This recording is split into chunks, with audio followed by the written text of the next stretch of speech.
Détendez-vous sur Radio Clédou. Partout où vous êtes, à la maison, dans vos lieux de loisirs. Branchez-vous sur le dynamisme. Radio Clédou. Radio Clédou. 101.2.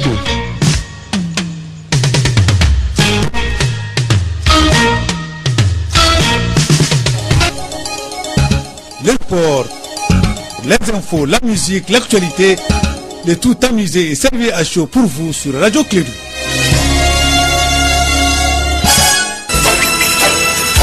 Radio Clédou, le journal avec Sotelma Melitel. Mesdames et auditeurs et de Clédou, rebonjour à vous tous et bienvenue. Je vous souhaite un agréable réveil, une très bonne chance et surtout un très bon moral. Voici le temps de vous informer. Je vous rappelle que nous sommes lundi 25 février de l'an 2019. Nous sommes deux dans ce studio. Le journal sera présenté par Bakary Sékou Cissé de Ségou. Bakary, bonjour, bienvenue et très bonne semaine à toi. Bonjour à toutes et à tous, bienvenue dans cette édition, la première de Clédou Info.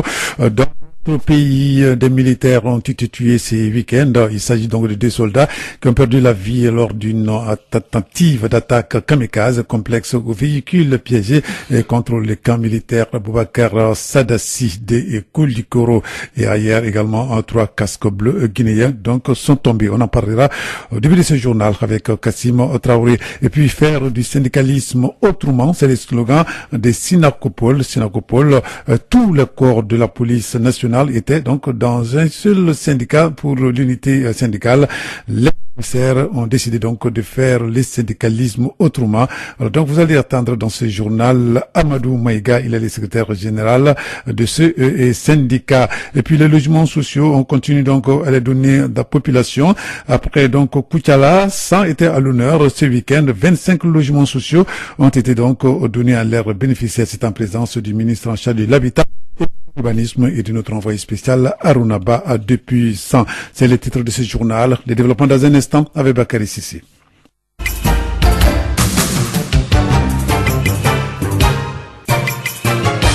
Eh bien, donc à cette édition, aujourd'hui, nous sommes le lundi 25 février 2019. Je le disais tantôt, 5 militaires ont été tués ce week-end au Mali. Il s'agit de 2 soldats qui ont perdu la vie lors d'une tentative d'attaque kamikaze et complexe au véhicule piégé contre le camp militaire Boubacar Sadassi de Koulikoro. 3 casques bleus guinéens ont été tués également à Sibi. Ces derniers rentraient donc en Guinée pour un repos. C'est ce qui nous dit Kassim Traoré dans ce reportage.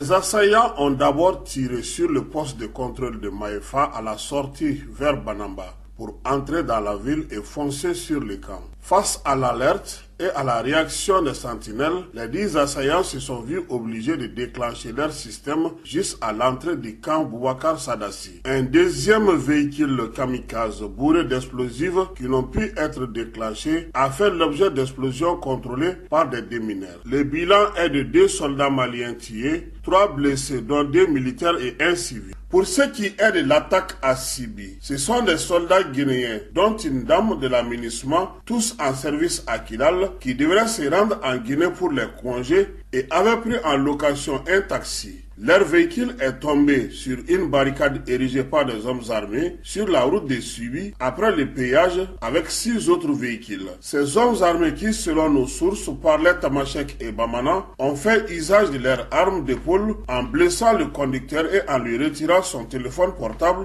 et de l'argent. Lorsqu'ils ont vu que les autres passagers étaient des militaires de l'aménagement, ils ont tiré des rafales en tuant 3 parmi eux et blessant un autre par une balle au niveau de la poitrine et du bras droit. La dame qui était dans le véhicule a eu la vie sauve quand elle s'est déclarée être de la Croix-Rouge en montrant la carte qu'elle détenait. Les 3 corps ont été placés à la morgue de l'hôpital Gabriel Touré et ensuite transférés à la clinique Pasteur. Alors merci Kassim Traoré. Faire du syndicalisme autrement, c'est le slogan du Sinakopol. Et tous les corps de la police nationale étaient donc dans un seul syndicat pour l'unité syndicale. Les commissaires ont décidé de faire le syndicalisme autrement et aider l'État malien. Nous allons écouter Amadou Maïga, il est le secrétaire général du Sinakopol. Les propos sont recueillis par Emma Fifame Nounao.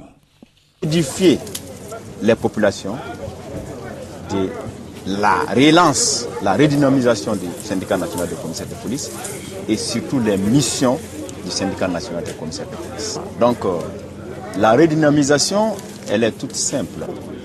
Tous les corps de la police nationale étaient dans un syndicat pour l'unité syndicale.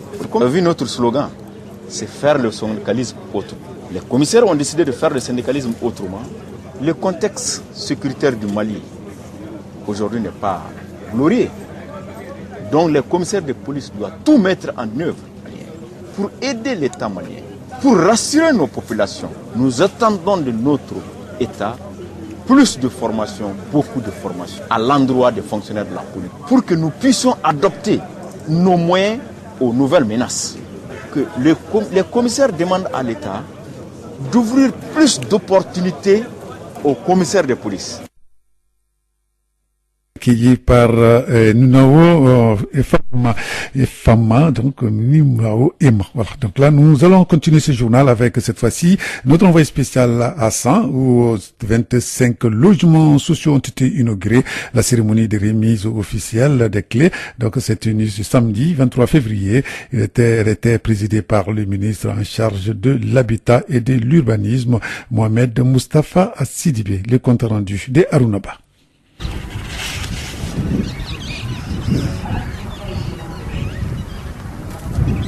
Nous sommes à 420 bornes de Bamako dans la ville de San, l'un des cercles de la région de Ségou. Après les 40 logements sociaux inaugurés à l'entrée de la ville en décembre 2013, nous assistons à la remise officielle des 25 autres face aux anciens. Pour ces nouveaux lots de logements sociaux, 71 dossiers avaient été enregistrés. Abraham Kassogué, président de la commission d'attribution des logements sociaux de San. Les critères d'attribution ont été scrupuleusement respectés. Ainsi, à l'issue de nos travaux, le résultat ci-après a été obtenu. Salariés, 20 bénéficiaires, dont 10 femmes. Non salariés, 4 bénéficiaires, dont une femme. Maliens de l'extérieur, 1 bénéficiaire. Soit les 25 logements tous attribués. Et 16 dossiers ont fait l'objet de rejet pour cause de non-conformité. Les logis, c'est le temple de la famille, disait un penseur. Cette remise des clés des logements sociaux cristallise les espoirs en faisant du coup le bonheur des différents récipiendaires. On va vraiment enlever une grosse épine de mes pieds, vraiment, ça il faut reconnaître. Ça va changer quoi exactement? Ça va changer ma vie parce que je souhaitais avoir quelque chose comme ça, une maison pour mes enfants. Bon, vraiment, Dieu l'a accordé, je suis très content. Je suis très contente ce matin pour les logements sociaux parce que j'étais en location en ville. Les 25 logements sociaux récents s'inscrivent dans le cadre du programme gouvernemental qui a pu réaliser 12 566 logements sociaux de 2013 à ces jours, entièrement supportés par le budget national.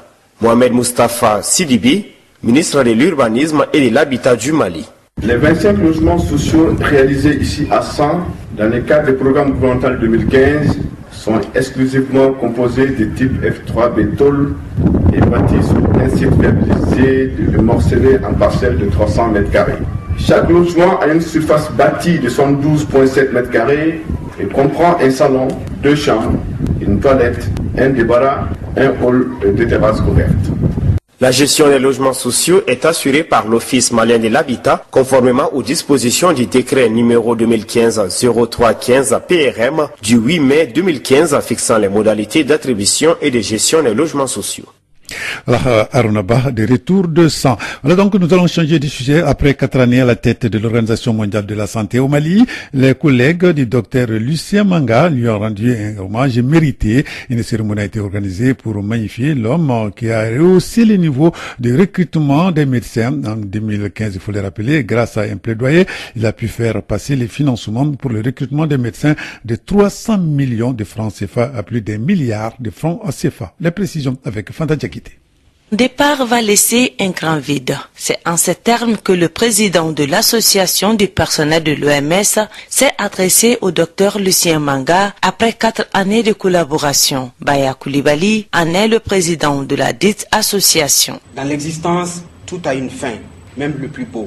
Mais la fin n'est pas véritablement une fin. Non, elle est le début d'une autre aventure, un nouveau départ, un recommencement. Je crois que nous voulons tous ici témoigner du plaisir que nous avons eu à travailler avec Dr Manga. Je retiens quant à moi son grand sens professionnel, basé sur une très solide expérience et un leadership avéré. Grâce à son engagement, Dr Lucien Manga a su faire la promotion des jeunes médecins. C'est là à travers un recrutement des cadres nationaux. 30 médecins pour les zones en crise sanitaire, dans le cadre du concept médecin d'appui de l'OMS. À cela s'ajoute un bon plaidoyer sans relâche, avec comme objectif augmenter le financement octroyé par le gouvernement malien au recrutement des médecins, passant de 300 millions à plus d'1 milliard de francs CFA. Vous êtes arrivé au Mali dans un contexte où le pays traversait le pire de sa crise humanitaire et sécuritaire de son histoire. Vous avez vite pris la mesure de vos missions dans cet environnement en vous mettant tout de suite à la tâche. Vous avez mis en place certaines réformes au bureau de l'OMS en vue de mieux aider le pays à faire face à la situation. Une cérémonie pleine d'émotions à travers une série de témoignages. Quant à lui, il se dit conforté du fait de laisser derrière lui une équipe dynamique et heureuse d'aller au travail chaque jour. Dr Lucien Manga, représentant de l'OMS en fin de mission au Mali. Je repars avec l'idée que nous avons eu notre modeste contribution. Nous avons fait avancer quelques dossiers. Nous n'avons pas tout accompli. Aucune œuvre humaine n'est parfaite. Mais au-delà des résultats, c'est la véritable transformation du sens de la cause que vous avez acquis qui me rend le plus fier. Chacun d'entre vous aujourd'hui est heureux de venir au travail. En plus d'être le représentant de l'OMS, Dr Lucien Manga a également à son actif plus de 30 publications scientifiques. Voilà. Expliquer les perspectives de la Fédération des associations pour le développement des communes de l'Interfleuve. Le sujet était au cœur d'une rencontre tenue le samedi dernier. Cette association a pour objectif l'épanouissement et le bien-être des populations de l'Interfleuve. Pour plus de précisions, nous allons écouter Yaya Koulibaly. Il est le président de la Fédération des associations pour le développement des communes de l'Interfleuve. Il est interrogé par Etienne Yaré. En termes de développement, tout ce que la route peut drainer en termes d'action, en termes de développement, en termes de lutte contre la maladie, contre tout ce que tu peux imaginer comme action de développement durable sont directement liés à la route. C'est pour cette raison que nous avons pour objectif ultime de pouvoir faire un goudron qui traverse la fédération de l'Est à l'Ouest et du Sud au Nord. Et aussi, nous savons que l'Interfleuve, c'est entre les deux fleuves du Mali.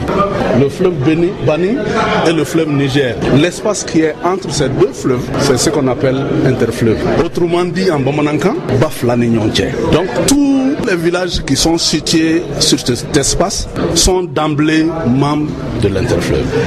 Maintenant, il s'agit que ces communes, ces gens, ces associations s'identifient aux actions planifiées, aux actions stratégiques planifiées par la fédération. Notamment, j'ai parlé de la route, j'ai parlé notamment de l'université, des universités, des lycées, des hôpitaux. C'est essentiel. Ces choses sont essentielles pour un développement durable.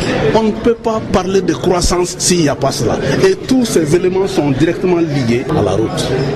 Yaya Koulibaly, il est le président de la Fédération des associations pour le développement des communes de l'Interfleuve.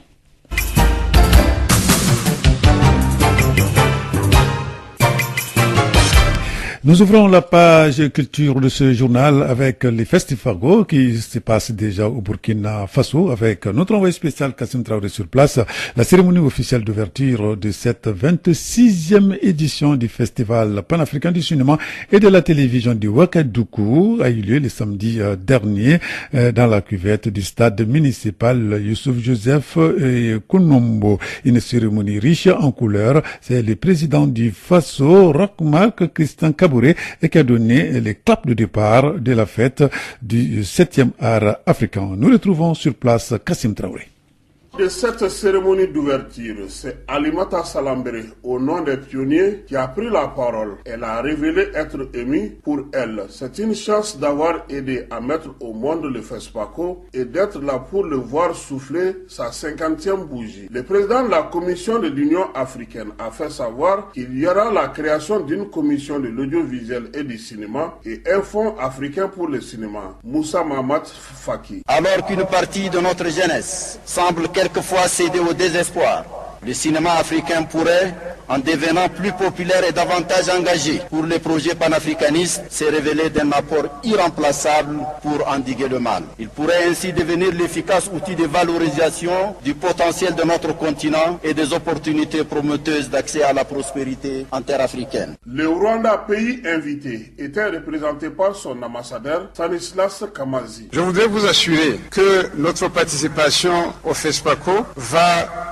pourvoir une opportunité pour nous de gagner en expérience, mais aussi je voudrais assurer que nous allons offrir le meilleur que nous avons. Je voudrais réitérer nos vœux les plus sincères pour un FESPACO plein de succès. Pour le ministre de la Culture du Burkina Faso, le cinéma est la boîte à magie portée et réalisée pour le meilleur des mondes. Abdul Karim Sango. En dehors des salles de projection, le FESPACO agrège les autres formes d'art dans la pluralité de leurs expressions. Le cinéma en Afrique, c'est la vie dans toutes ses dimensions et ses couleurs. Là encore, nous rejoignons le professeur Joseph Kizerbo, et je cite, « Nous autres Africains, grâce à la puissance de l'image, grâce à la capacité de création de la joie, même dans les moments les plus difficiles, nous pouvons donner un sens à l'expérience et à l'aventure humaine. » Fin de citation. Il a souhaité des rencontres professionnelles fécondes. Et notre violon d'Ingres sera la capitalisation des acquis pour permettre au cinéma de faire face aux nouvelles exigences, notamment l'environnement multimédia, le basculement au numérique, l'effectivité de la prise en compte de la vidéo et de la télévision, la réhabilitation des salles de cinéma,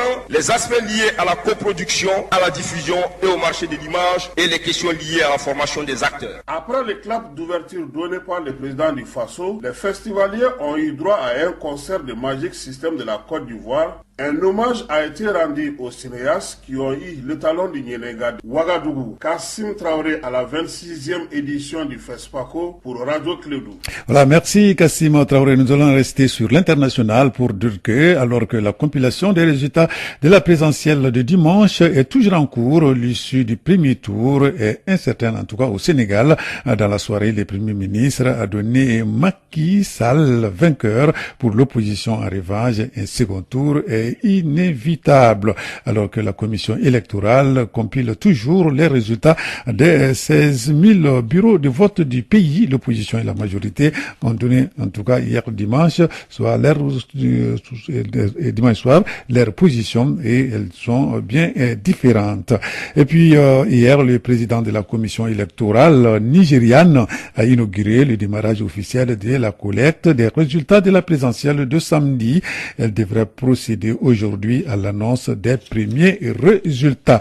Et pendant ce temps, République démocratique du Congo, donc selon les cadres du parti PALU, ils ont annoncé hier dimanche la mort d'Antoine Zizenga à l'âge de 93 ans, une information confirmée par les autorités. Premier ministre de Joseph Kabila entre 2006 et 2008, au moment de l'alliance entre les partis majoritaires et le PALU, il avait aussi été vice-premier ministre entre 1960 et 1961, figure historique du parti lumumbiste unifié, compagnon du tout premier chef donc du gouvernement de la République démocratique du Congo. Antoine s'est éteint à l'âge de 93 ans. Maintenant, nous allons revenir ici, toujours pour parler de donc du festival de la télévision, donc de Ouagadougou, je veux dire, FESPACO. Voilà, donc où se trouve notre reporter Kassim Traoré. Il va tenir avec le réalisateur Gaussou Tangara, dit Bassekou, Oumou, un destin arraché, c'est le nom du court-métrage projeté hier. Il traite du mariage précoce, la scolarisation des jeunes et surtout l'exode rural. Son réalisateur est Gaussou Tangara. Gaussou est interrogé par Kassim Traoré. Gaussou Tangara, bonjour. Oui, bonjour. Vous venez de présenter votre film, Oumou, un destin arraché. Qu'est-ce que vous avez voulu dire? Oumou, un destin arraché est un film qui vise à sensibiliser les parents à ne pas donner les jeunes filles en mariage précoce en fait.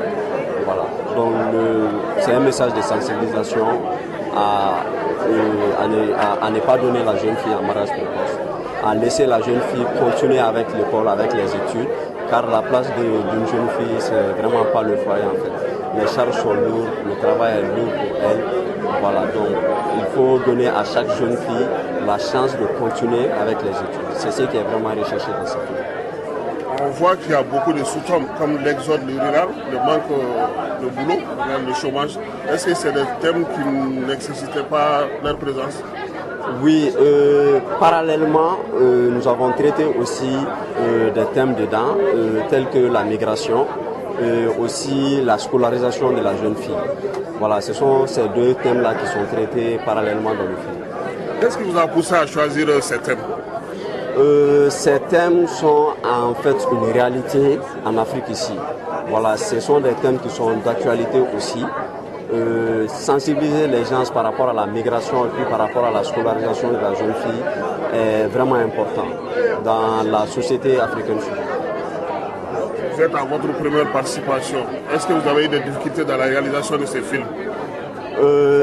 Bon, par rapport à la réalisation du film, on a eu quelques difficultés. Nous était le soutien des techniciens et puis des comédiens aussi. On n'allait vraiment pas pouvoir faire le film parce que les ressources mises à notre disposition